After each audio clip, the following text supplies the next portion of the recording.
The public India के दर्शकों को बहुत बहुत स्वागत है।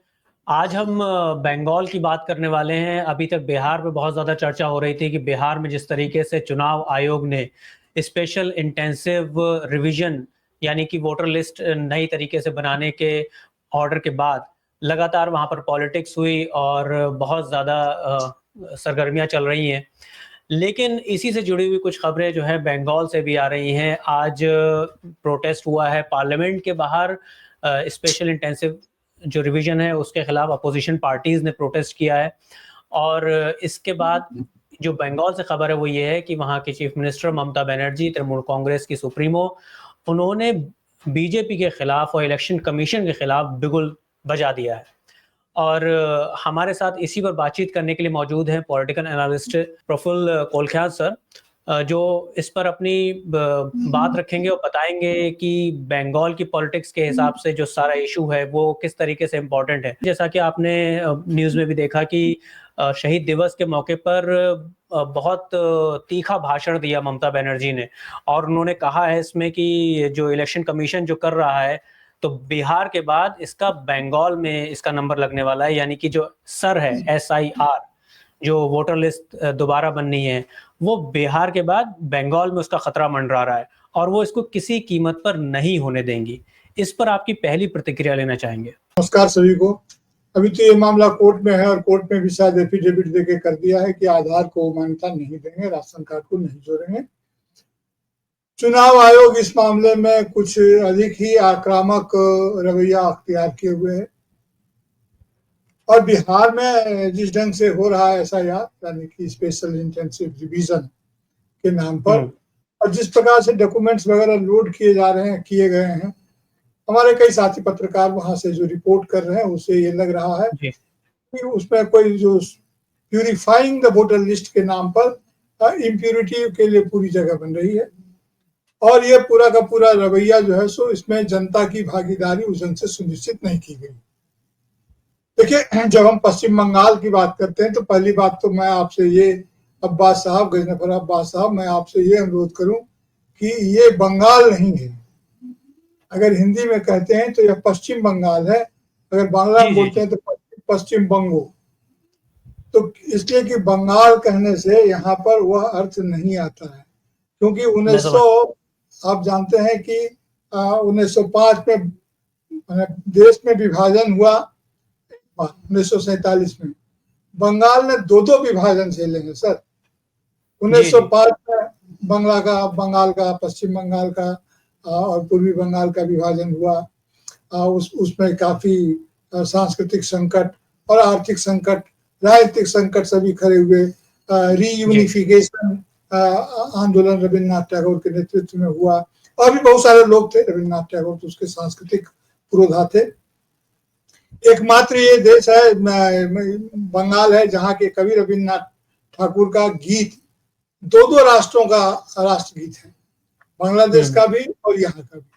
तो इससे इसकी संवेदनशीलता समझनी चाहिए कि आज जो बांग्लादेश है वो और जो पश्चिम बंगाल है वो दोनों में कितनी सांस्कृतिक निकटता है। जैसे पानी दूर भी रहे लेकिन नमक जहाँ रखा रहता है तो नमक पसीज जाता है, क्योंकि पानी और नमक का ये रिश्ता है।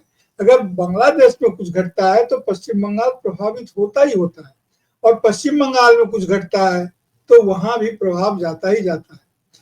हिस्टोरिकल सिग्निफिकेंस है। जी, तो एक बार तो 1905 में हुआ, फिर ये यूनिफाइड हुआ, रीयूनिफिकेशन हुआ 1911 में, और फिर जब देश विभाजन हुआ 1947 में, तब देश विभाजन में ये हिस्सा कट के पाकिस्तान में चला गया, यानी कि पूर्वी पाकिस्तान का हिस्सा बना। फिर शरणार्थी संकट हुआ और शरणार्थी संकट के बाद जो है सो बांग्लादेश का निर्माण हुआ।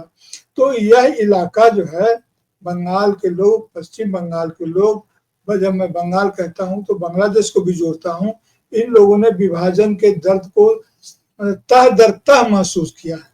जब पाकिस्तान से पश्चिम बांग्लादेश अलग हुआ उस समय की जो त्रासदियां हैं अपनी जगह है, और उसका असर, उसका मानसिक असर पश्चिम बंगाल पर भी है।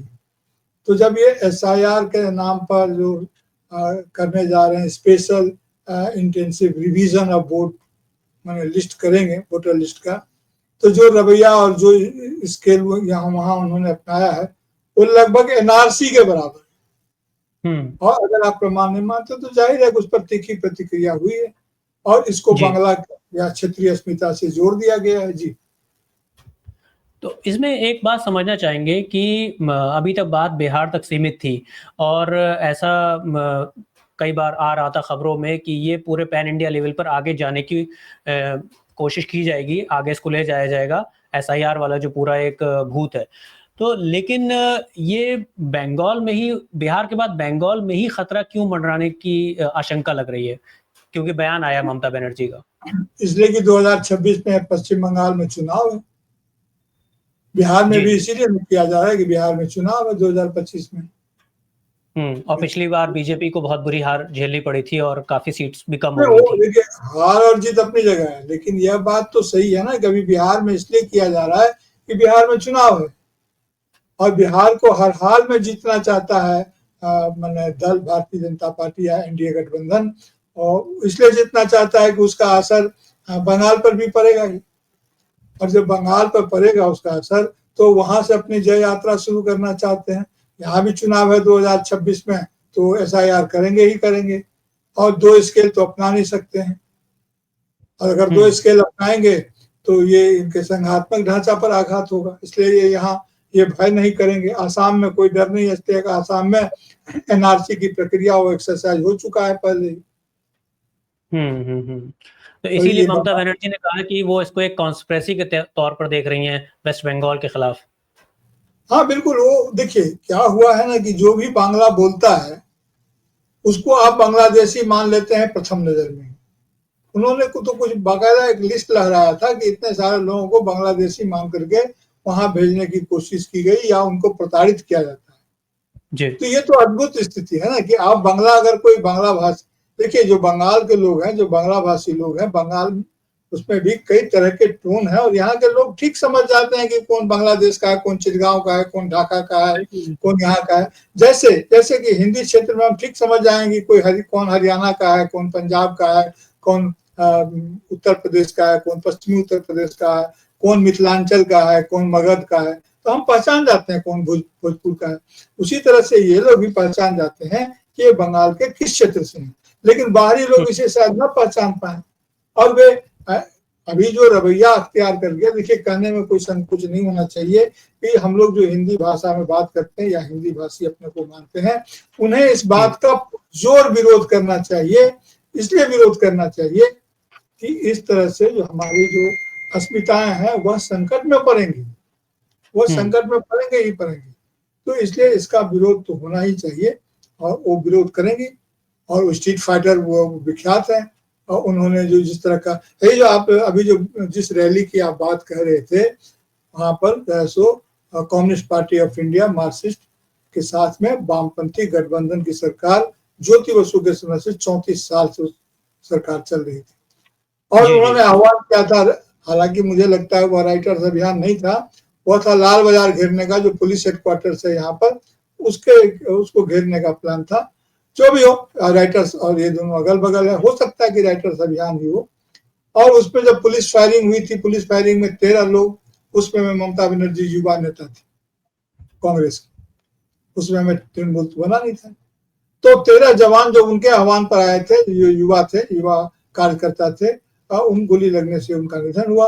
और तब से ये इस बात को आंदोलन को 21 जुलाई को वो मना रही हैं और इस अवसर पर राजनीतिक संदेश दिया करते हैं। जी जी, मैं इसी पर मेरा अगला सवाल है, जो बंगाली भाषा अस्मिता पर उन्होंने जो बात रखी है, और उन्होंने आपने भी बात कही थी कि जब बंगाल से दूसरे स्टेट्स में जब वेस्ट बंगाल के लोग जाके काम करते हैं, तो खासतौर से आसाम का एक केस का उन्होंने जिक्र किया है कि जिसमें नोटिस जारी हो गया है वहाँ के लोगों को कि अगर बंगाली बोल रहे हैं तो उनके ऊपर इल्ज़ाम लगा दिया गया कि वो बांग्लादेश के हैं या रोहिंग्या हैं। तो उन्होंने कहा कि ये रोहिंग्या टर्म का इस्तेमाल एक कॉन्स्पिरेसी के तौर पे किया जाता है और अब ये हमारी भाषा की अस्मिता का सवाल है। और इसी पर उन्होंने भाषा आंदोलन को शुरुआत करने का ऐलान किया है कि वो बहुत जल्द 27 जुलाई से भाषा आंदोलन को स्टार्ट करने वाली है पूरे बंगाल में। इस पर आपका क्या कहना है? देखिए, उन्होंने ये तो कहा, ये उसके साथ ही उन्होंने और 2-4 बातें कही थी, उसको भी ध्यान में रखना चाहिए। उन्होंने कहा कि वो सभी भाषा को प्यार करती हैं, चाहे मराठी हो, हिंदी हो या कोई भी भाषा हो, वो सभी भाषा, तमिल हो, तेलुगु हो, मलयालम हो, सभी भाषा को प्यार करती है। लेकिन जब आप भाषा के नाम पर जब आप लड़ाई शुरू कर देंगे तो जाहिर है कि भाषा के मामले में पश्चिम बंगाल ही नहीं, पूरा ये जो जिसे हम पूरा बंगाल कहते हैं, बांग्लादेश और पश्चिम बंगाल मिला करके, ये काफी संवेदनशील इलाका है। आप जानते हैं कि भाषा के नाम पर ही, भाषा के कारण ही पाकिस्तान से पूर्वी पाकिस्तान अलग हुआ। आप जानते हैं कि यहाँ पर मातृभाषा दिवस भी मनाया जाता है। भाषा शहीद, भाषा के नाम पर बांग्लादेश में हुआ था, भाषा के नाम पर बंगाली शहीद हो गए हैं और जिसकी स्मृति में बांग्लादेश और पश्चिम बंगाल के लोग वो अलग से करते ही हैं। तो अगर ये मामला उठेगा तब देखिए कि पश्चिम बंगाल में और हिंदी भाषी इलाकों में संकट क्या रहने वालों का। जिस तरह से हिंदी भाषी या हिंदी बोलने वाले लोग जिनको माना जाता है वे पूरे देश में फैले हुए हैं, वैसे ही बांग्ला बोलने वाले लोग भी पूरे देश में फैले हुए हैं।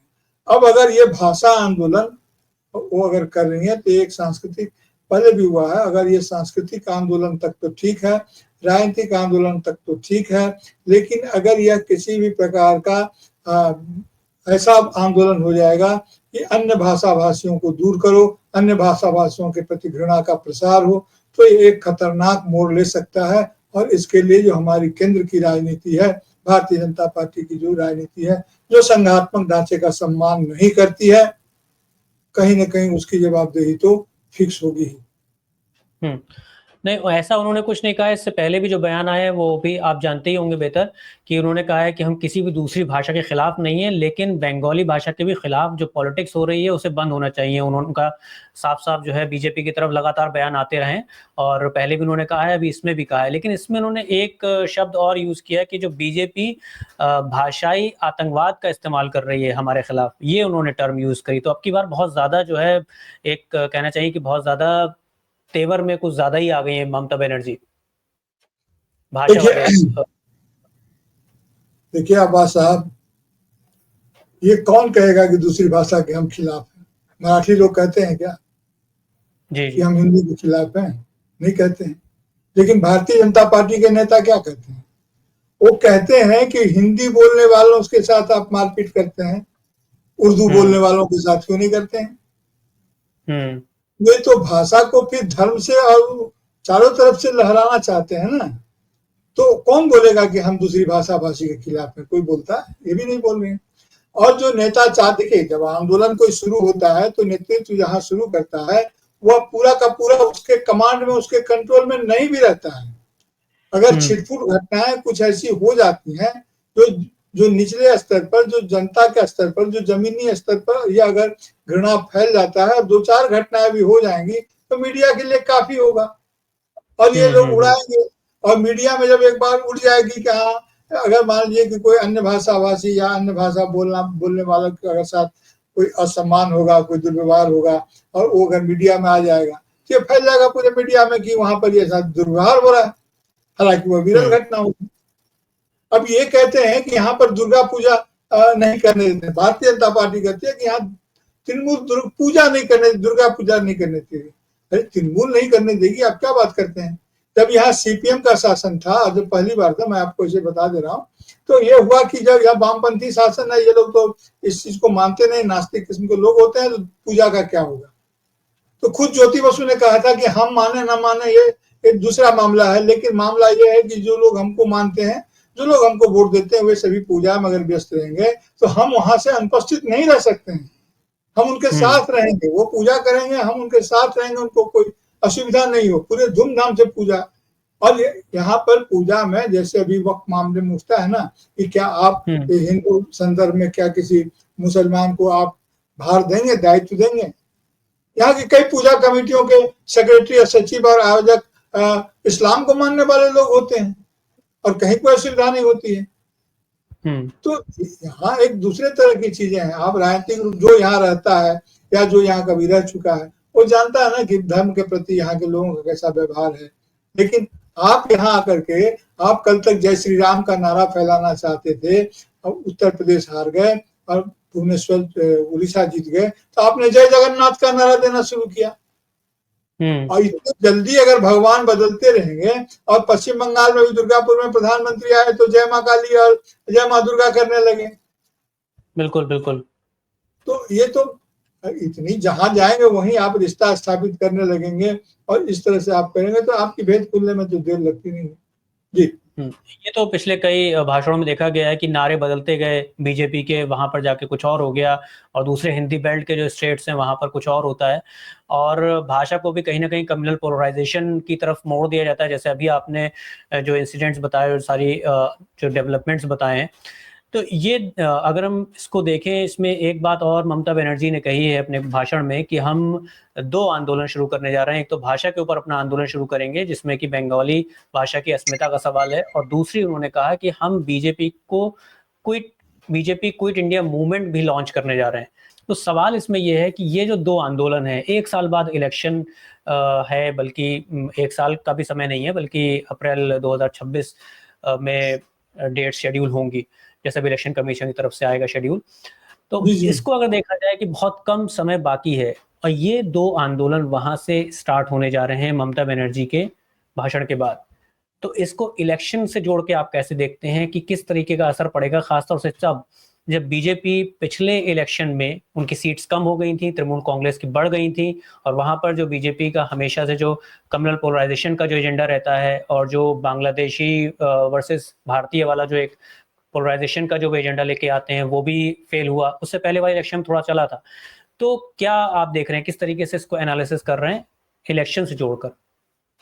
देखिए, इलेक्शन से अगर हम इसको जोड़ते हैं तो पिछली बार बीजेपी को 38.5%, 38.7 या 5% वोट उनको मिला था, और तृणमूल कांग्रेस को मिला था 45.78% तृणमूल कांग्रेस को मिला था।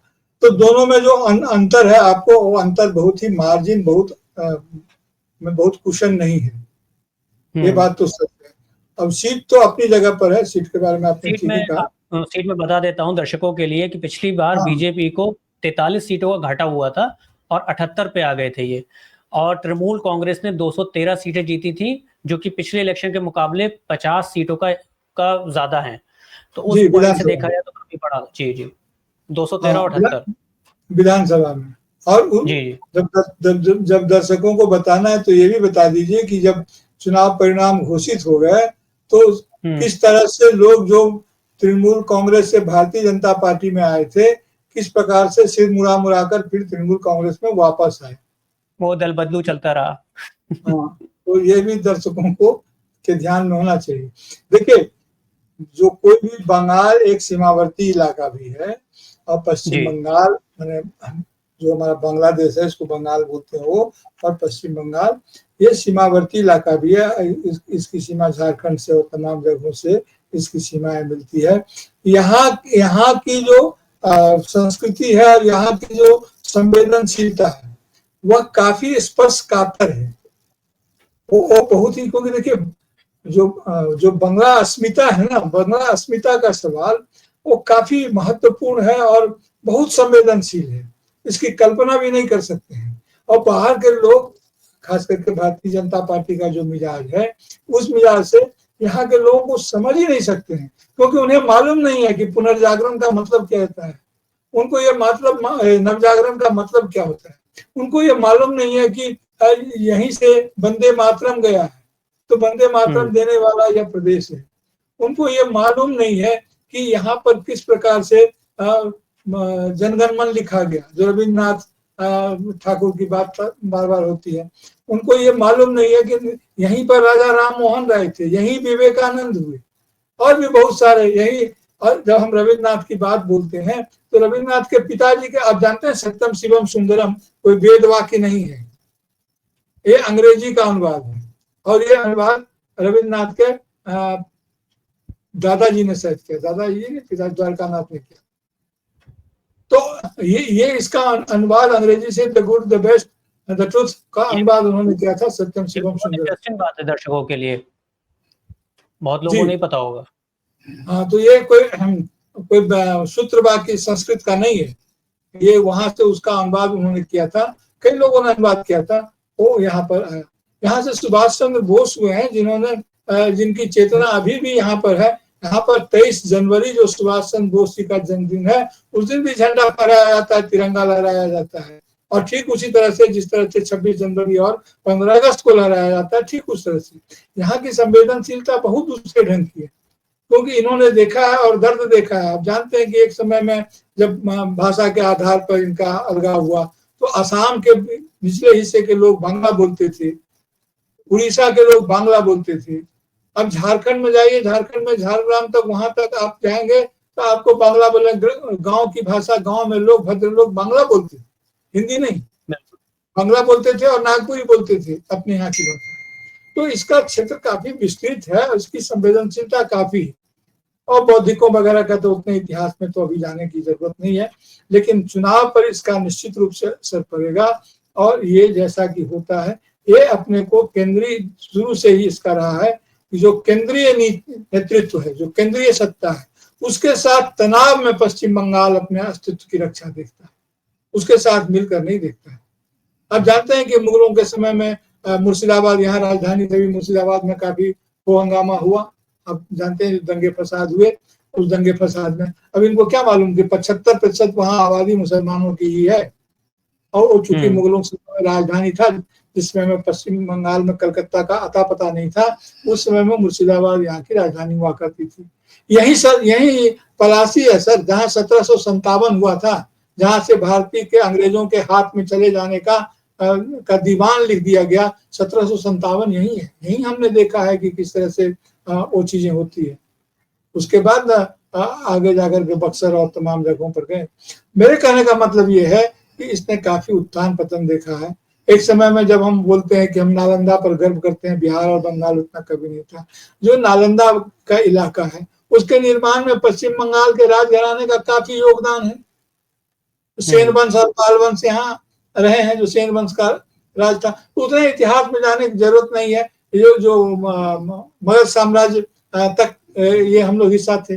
आखिर वंग का अर्थ क्या है? अंग वंग हम लोग बोलते हैं, तो अंग उधर है, वंग इधर है। कहने का तात्पर्य है कि इसकी ऐतिहासिक रूप से भी इसकी संवेदनशीलता बहुत भिन्न तरह की है, और इसको ये लोग समझ ही नहीं सकते। जी प्रोफेसर, फाइनल कमेंट लेंगे तो इसको, जैसा कि हम लोगों ने आंकड़े की बात करी कि पिछले इलेक्शन में किस तरीके से सीट्स मिली थी दोनों पार्टीज की, और बीजेपी का ख्वाब रहा है, बहुत सालों से ख्वाब रहा है, और मुसलसल जब से बीजेपी सरकार केंद्र में है 2014 से, तो पूरी उसकी कोशिश रही है कि वेस्ट बंगाल को किसी तरीके से वहाँ पर कुछ नहीं तो गठबंधन की सरकार बन जाए, नहीं तो फुल फ्लैश्ड में आ जाए। तो ये जो अभी ममता बनर्जी ने बिल्कुल छेड़ा है, इसको देखते हुए और पिछले रिजल्ट को देखते हुए, क्या आपको लगता है कि बीजेपी मुश्किलें और बढ़ जाएंगी और इस बार का जो चुनाव होगा वो और ज्यादा दिलचस्प होगा? जी, बहुत ब्रीफ में, संक्षेप में। जी, यहाँ पर उनकी मुश्किलें बढ़ जाएगी, इसलिए कि भारतीय जनता पार्टी ने जहाँ भी गठबंधन की सरकार बनाई है, क्षेत्रीय पार्टियों से मिलकर बनाई है। अगर नीतीश कुमार जी से बिहार में अलग हो जाए तो इनका पता चल जाता कि किस स्थिति में होते। और यहाँ पर वैसी क्षेत्रीय पार्टी सशक्त है नहीं जिसके साथ भारतीय जनता पार्टी अपना गठबंधन करे। जो क्षेत्रीय पार्टी है, अगर क्षेत्रीय पार्टी उसको गिनते, हालांकि राष्ट्रीय पार्टी है, तो तृणमूल कांग्रेस है, उसके सामने उनकी सीधी टक्कर है। और रही बात कांग्रेस के साथ बीजेपी का गठबंधन हो नहीं सकता है, 5-6% उनके वोट है, और वामपंथी पार्टियों के साथ भी उनका गठबंधन नहीं हो सकता है, उनके पास भी 3-4-5% वोट होंगे।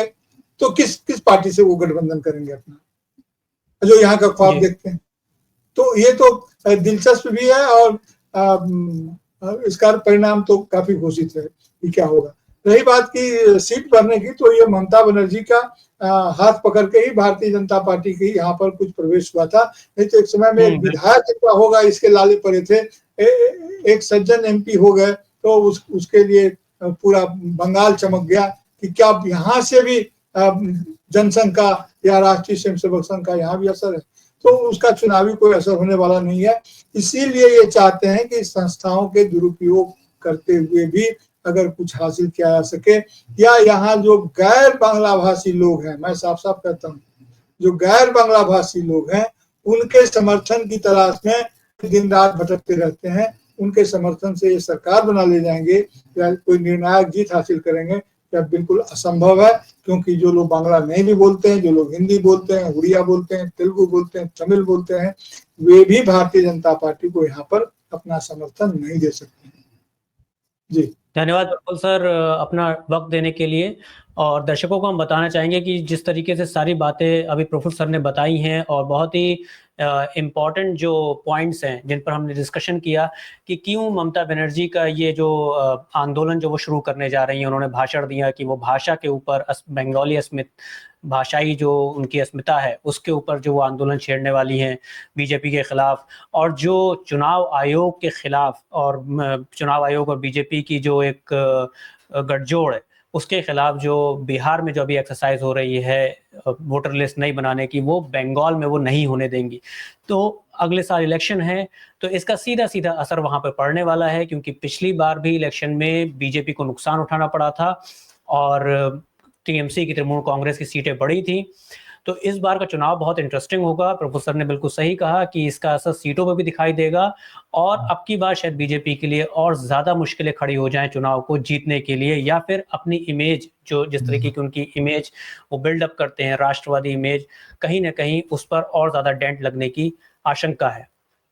प्रोफेसर धन्यवाद बहुत बहुत। और दर्शकों को कहना चाहेंगे कि बहुत जल्द ही हम मुलाकात करेंगे एक और नए मुद्दे पर।